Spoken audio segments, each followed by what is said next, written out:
Vocês estão mais preocupados com a CCJ hoje, né?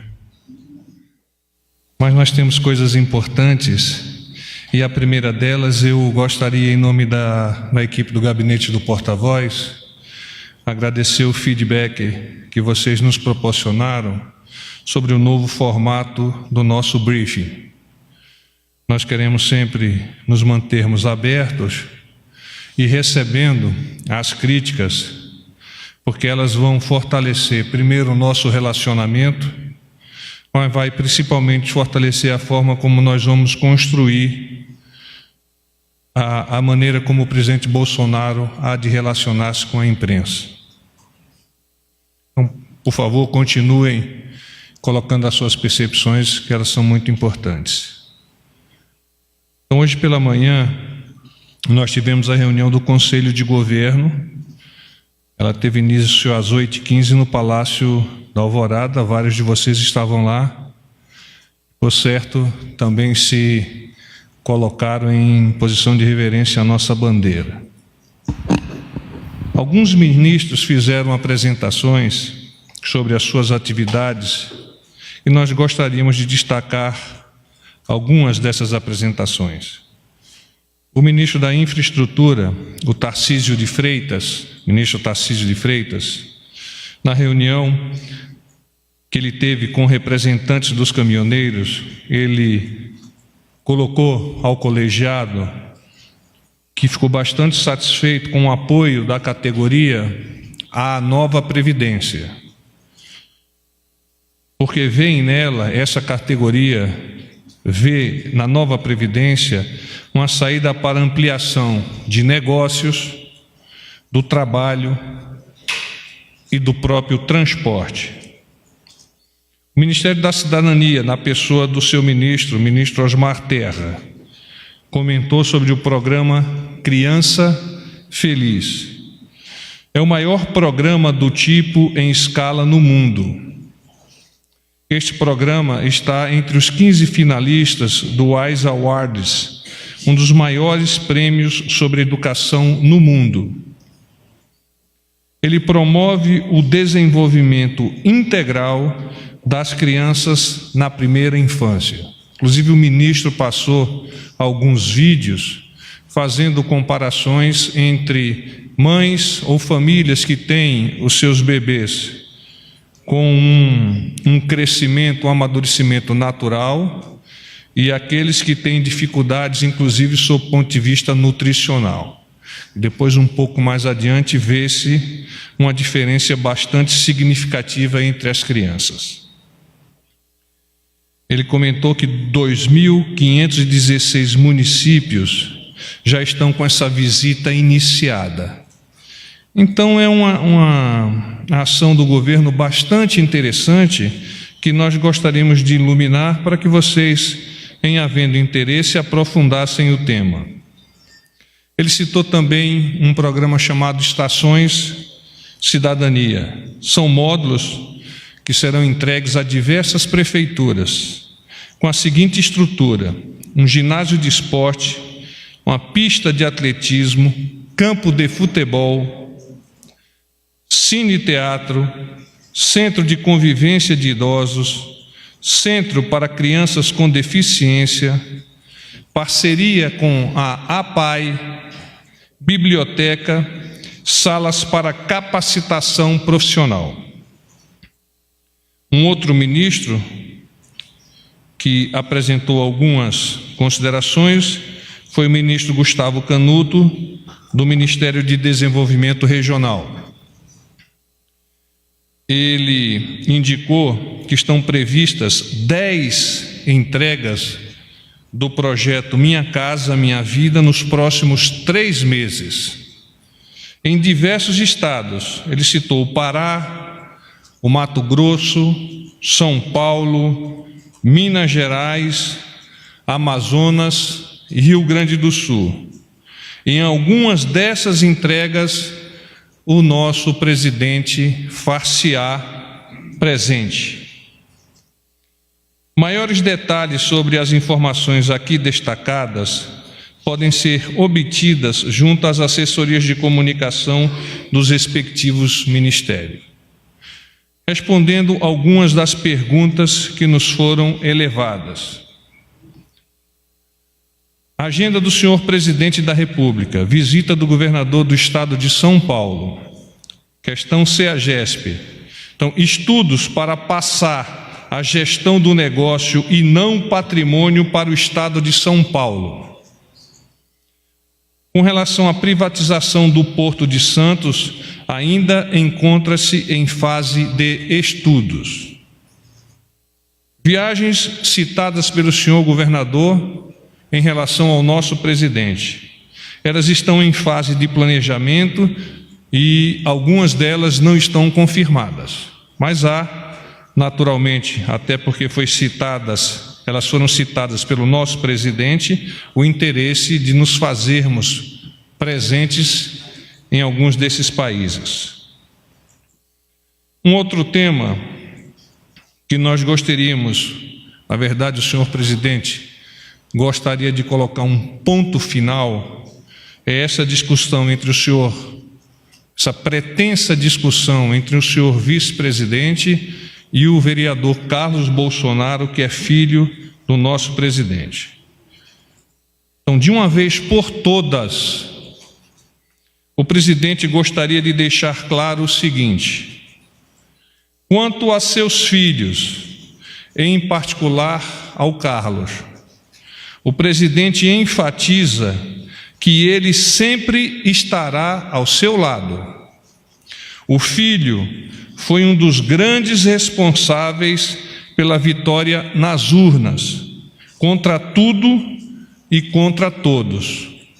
E eu abro aspas para a frase do presidente: é sangue do meu sangue, fecho aspas. Em relação ao general Mourão, o presidente destacou que o general é o subcomandante do governo. Ele topou o desafio das eleições e terá a consideração e o apreço do senhor presidente. O presidente ressaltou também, de forma genérica, que quaisquer outras influências externas ao governo que venham a contribuir para as mudanças propostas para o Brasil serão sempre muito bem-vindas. Além dessas considerações, o senhor presidente evidencia que declarações individuais, publicadas nas mais diversas mídias, são de exclusiva responsabilidade daquele que as emite. Com relação ao tema citado por vocês como reforma ministerial, que não é reforma ministerial, quero esclarecer. Com o objetivo de tornar a máquina pública com maior eficácia, eficiência e efetividade, nosso governo está constantemente analisando as suas estruturas e buscando aperfeiçoar seus processos e rotinas. Então, encontra-se ainda em fase de estudos um eventual ajuste aqui nas secretarias do nosso Palácio do Planalto. Nada definido, como eu digo, encontra-se em fase de estudos. Vocês perguntaram também sobre a questão da redução do ex-presidente Lula. Os casos afetos à justiça, o presidente não comenta. Indígenas. Esta semana está ocorrendo o maior encontro de líderes indígenas do país, chamado Acampamento Terra Livre, com expectativa de participação de mais de 4.000 índios. O governo, por intermédio do ministro Santos Cruz, da Segov, se dispôs a receber as principais lideranças com o interesse de cumprir a sua função de identificar, equacionar, resolver problemas em conjunto com a FUNAI, que é a Fundação Nacional do Índio. Segundo o ministro, o governo está empenhado em possibilitar o acesso direto dos indígenas aos diferentes órgãos federais, sem intermediários, a fim de ouvir problemas e capturar sugestões, e esclarecer e fazer todo o esforço para solucionar os desafios e melhorar as condições de vida dos brasileiros indígenas. Reforma da Previdência. O presidente acredita que a votação da admissibilidade da proposta de emenda à Constituição sobre o tema Nova Previdência na Comissão de Constituição e Justiça da Câmara dos Deputados é mais um passo na difícil trajetória de mudar o país. Ele, como um bom condottiere, como um bom comandante, se acha no dever de agradecer à área econômica, liderada pelo ministro Paulo Guedes, e por todo o seu time, pelo exímio trabalho apresentado.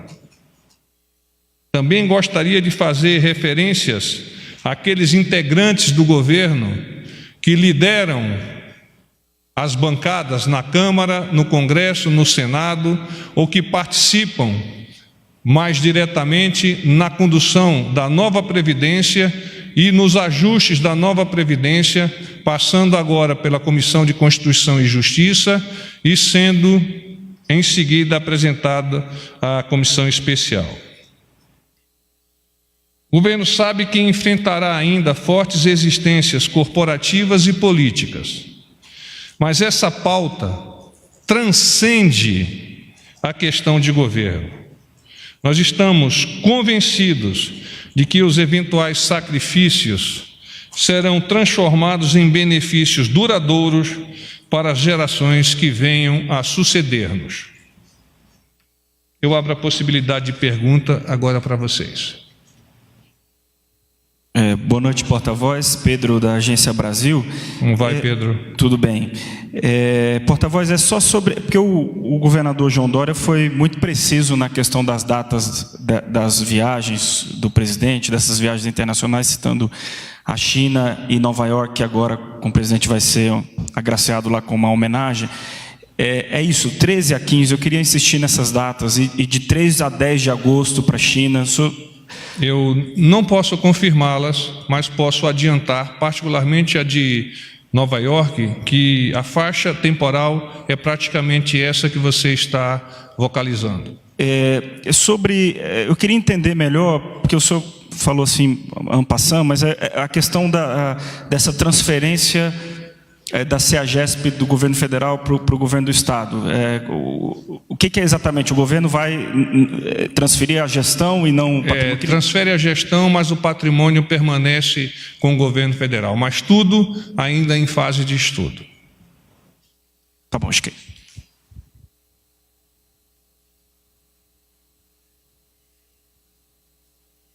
Boa tarde, porta-voz. Jussara Soares, do Jornal Tudo bem, Globo. Jussara?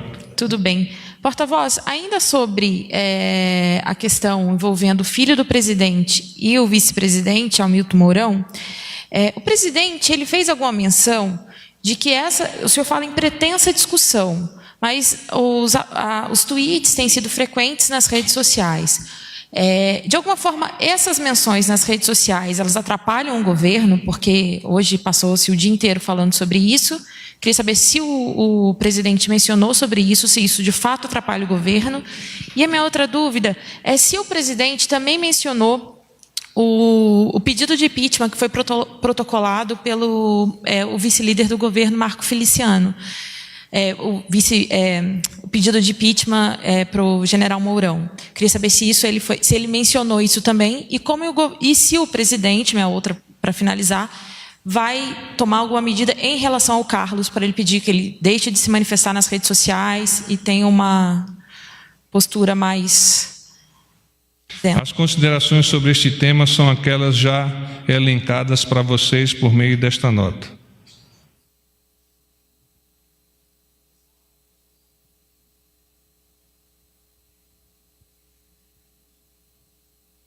Porta-voz, boa noite. Fábio Murakawa, do Valor Econômico. Tudo bem? Gostaria de voltar a esse tema, porque, embora hoje o Congresso, a Câmara esteja discutindo um tema importante como a reforma da Previdência, a gente tomou muito do nosso tempo, do nosso trabalho, discutindo tweets aí do filho do presidente, a briga com o vice-presidente. Então, a minha pergunta é a seguinte, depois desse episódio, será que o presidente vai passar a controlar as próprias redes sociais ou o Palácio do Planalto de uma maneira mais institucional? Ou, de repente, a gente pode, no futuro, ser surpreendido, né, com postagens como o vídeo que foi publicado na conta pessoal do presidente com críticas do Olavo de Carvalho, críticas pesadas aos militares e a membros do governo? Você iniciou a sua pergunta com a frase com a qual eu quero aderir in totum. O assunto do Congresso é muitíssimo mais importante do que o tema central da tua pergunta. O presidente é o responsável pelas suas mídias sociais e, além disso, é o que eu acabei de vocalizar por meio da nota. Porta-voz, boa noite. Felipe Frazão, do Estadão. Tudo bem, Felipe? Como vai? Eu queria insistir também nesse tema, apesar do senhor ter dito. O senhor disse que o presidente quer colocar um ponto final. De que maneira ele vai colocar um ponto final? É apenas com essa nota ou ele tomou alguma atitude nos bastidores que a gente ainda não tem conhecimento? Sobre esse tema é o que eu acabei de ler. E, para complementar uma outra pergunta, parece que aliados do vice-presidente Hamilton Mourão, do partido dele, do PRTB, estariam tentando articular uma base para o presidente no Congresso, já que há uma certa dificuldade agora na tramitação da reforma da Previdência, isso está bem claro, de articulação da própria base presidencial do governo. O presidente tem conhecimento dessa articulação, aprova essa medida, esse apoio eventual do PRTB? As perguntas referentes aos partidos políticos devem ser endereçadas aos seus diretórios. Porta-voz, Cíntia da TV CNT, tudo Cíntia? bem? Isso. Como vai, Cíntia? Tudo bem. Então, porta-voz, só insistindo um pouco ali na fala do governador de São Paulo, ele disse mais cedo que o presidente Bolsonaro é a favor da privatização do Porto de Santos e que esse é um tema que provavelmente vai ser discutido no segundo semestre, né, após a aprovação da reforma da Previdência. Eu queria saber se já há algum estudo nesse sentido, o que o governo está fazendo, quais medidas? O nosso presidente tem um perfil liberal, como é sabido por todos vocês, e naturalmente os temas referentes à privatização de estatais está sempre no escopo, está sempre no escantilhão das suas conversações. Especificamente sobre este assunto, Porto de Santos, ele não me adiantou nenhuma informação, de forma que eu não tenho como iluminar qualquer outra coisa, sob pena de incorrer em um equívoco a partir dessa minha missão. Oi, boa noite, porta-voz. Thaís Oliveira, da Rádio CBN. A ABERT chegou a enviar para as rádios e TVs um comunicado dizendo que haveria um pronunciamento oficial do presidente agora à noite. Eu queria entender por que esse pronunciamento em cadeia nacional foi cancelado. Porque, para o presidente fazer pronunciamento, é necessário que haja um fato relevante para tal. Só complementando, o que seria, então, esse fato relevante inicial, já que o e-mail da ABERT chegou às 5 da tarde? Foi um equívoco por parte dos elementos que militam e que lidam nessa informação e que foi corrigido a tempo para evitar transtornos aos diversos órgãos de imprensa. Eu tenho mais duas dúvidas. Em relação às viagens, tem alguma coisa programada, viagem do presidente programada para essa semana ainda? E se já tem confirmada a ida dele ao AgriShow em Ribeirão Preto? E a minha outra dúvida é em relação ao ajuste ministerial que o senhor mencionou. A Casa Civil estaria também nesse ajuste ou seria Secretaria de Governo e Secretaria de Geral apenas? Com relação às viagens do presidente, há uma previsão praticamente fechada de ida ao Paraná na sexta-feira, numa primeira escala em Curitiba e, posteriormente, ainda a confirmar uma passada em Foz do Iguaçu, onde nós teríamos a oportunidade de lançarmos a pedra fundamental de mais uma ponte que vai fazer a ligação entre o Brasil e o Paraguai, assunto que foi tratado em recente reunião do nosso presidente lá em Itaipu. Com relação à reestruturação, eu retomo o meu discurso no sentido de que nós estamos em estudo para tornar mais eficiente, eficaz e efetivo os processos, o fluxograma de informações aqui, particularmente das secretarias no Palácio do Planalto, e quando eu falo de secretarias, incluo sim também a Casa Civil. Porta-voz, boa noite, Cláudia Gonçalves, da TV Record. Só uma questão de logística mesmo. Esse formato que foi adotado hoje para a reunião o Conselho de Governo vai ser adotado daqui para frente ou foi só uma exceção? Com o hasteamento da bandeira em frente lá ao Palácio do Alvorada? O presidente pretende, não que de forma rotineira, mas sempre que possível, levar os nossos ministros e ter a oportunidade de compartilhar com eles esse momento tão emocionante e tão cívico que é o hasteamento do nosso pavilhão nacional, dando imediatamente após o fato prosseguimento às reuniões. Mas com relação à rotina com a qual nós vamos enfrentar esses encontros, ele não definiu. Basicamente, em torno de 15 em 15 dias, nós teremos essas reuniões no Conselho de Governo, mas lá na região da Alvorada, eu não gosto de adiantar, ou não gosto de adiantar porque eu não tenho certeza da informação. Tem mais um em Muracão. Porta-voz, só para complementar aqui, o senhor falou da agenda do presidente em Foz do Iguaçu. Qual seria a agenda em Curitiba? E não ficou claro para mim se ele vai ou não para a Grishow em Ribeirão Preto. Em Ribeirão Preto eu não tenho dado, Muracão. Por favor, eu vou pedir para o meu pessoal confirmar e eu te retorno. A agenda positiva é agenda positiva, é aquela... desculpe. Curitiba, ele tem uma atividade com o ministro Moro, em Curitiba, e a ida à Foz do Iguaçu é, como eu já disse, o lançamento da pedra fundamental de uma ponte. Com o ministro Moro, eu não tenho como te adiantar agora. Boa noite, porta-voz. É Luciana Verdolim, da Jovem Pan. Como vai? Esse pronunciamento de hoje seria sobre a votação na CCJ? E se sim, votando hoje ou amanhã, o presidente pode fazer esse pronunciamento? Nós temos bastante esperança que a Comissão de Constituição e Justiça, entendendo os argumentos dos vários stakeholders, vote hoje a admissibilidade da proposta de emenda constitucional. Naturalmente, é um fato que nós deveremos considerar como uma verdadeira efeméride nesse processo, nesta luta que o governo do presidente Bolsonaro vem enfrentando para entregar às futuras gerações a possibilidade de que nós tenhamos estabelecido um padrão social elevado, fruto de uma estabilidade econômica. Então, nos parece a todos bastante interessante que, em havendo a aprovação da admissibilidade, que o presidente se pronuncie sobre tal. Paz e bem. Eu que agradeço.